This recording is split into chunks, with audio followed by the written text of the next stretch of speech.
আসসালামু আলাইকুম, কেমন আছেন সবাই? আশা করি ভালো আছেন। আমি আনিশা, আমার ছোট্ট ব্লগে আপনাদের সকলকে ওয়েলকাম। কে আজকে আমার নানিমার রেসিপিটা বানাচ্ছি, চলুন বানাই। আমি প্রথম কড়াইতে তেল নিয়ে নিয়েছি, শুকনো লঙ্কা দিলাম এবং রসুন দিলাম। ওটা হালকা করে লঙ্কাটা রসুনটা যখন প্রায় ভাজা ভাজা মতো হয়ে যাবে, তখন ওতে আমরা দিয়ে দেব আম। তা আপনারা ভাবছেন এটা আবার কী জিনিস? হ্যাঁ, টক আম নয়, মিষ্টি আম। মিষ্টি আম দিয়ে বানাচ্ছি আমি একটা দারুণ রেসিপি, দেখতে থাকুন। বাড়িতে যেহেতু একটা আম ছিল, ভাবলাম একটা আম কাকেই বা দেবো, সব থেকে ভালো এটাকার একটা রেসিপি বানিয়ে নিই। তো আমার নানিমার বাড়িতে আমি এটা এইভাবে খেতাম।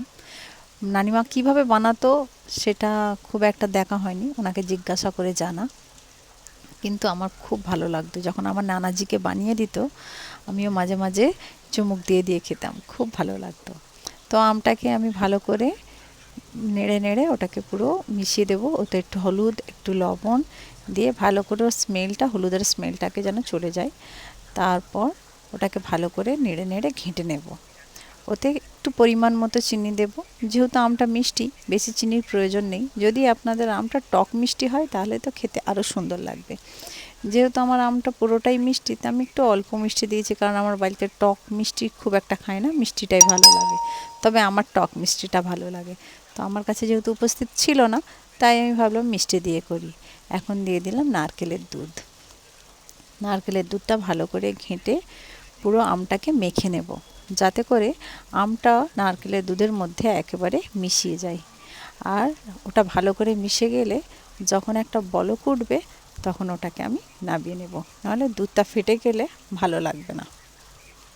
চলুন, এই হয়ে এসছে, ফুটতে শুরু করেছে দুধটা। এবারে দুধটা যেই উতলে যাবে, তখনই আমরা ওটা নামিয়ে নেব। যেমন খেতে সুন্দর, দেখতে তো সুন্দরই, খেতে আরও সুন্দর। অবশ্যই কিন্তু আপনারা বাড়িতে ট্রাই করবেন। এটা হলো নারকেলের দুধ দিয়ে পাকা আমের টক। কেমন লাগলো রেসিপিটা? যদি আমার রেসিপি ভালো লাগে, অবশ্যই আপনারা লাইক, কমেন্ট, শেয়ার করবেন। পাশে না থাকলে ভালো ভালো ভিডিও আমরা আপলোড করতে পারি না। বন্ধুর মতো পাশে থাকবেন, আমরাও চেষ্টা করব আপনাদের পাশে থাকতে। আজকের ভিডিওটা এখানেই শেষ করলাম। ভালো থাকবেন, যে যেখানে আছেন সুস্থ থাকবেন, এটাই সকলের জন্য দোয়া করি। আজকের মতো এখানে, আল্লাহ হাফেজ।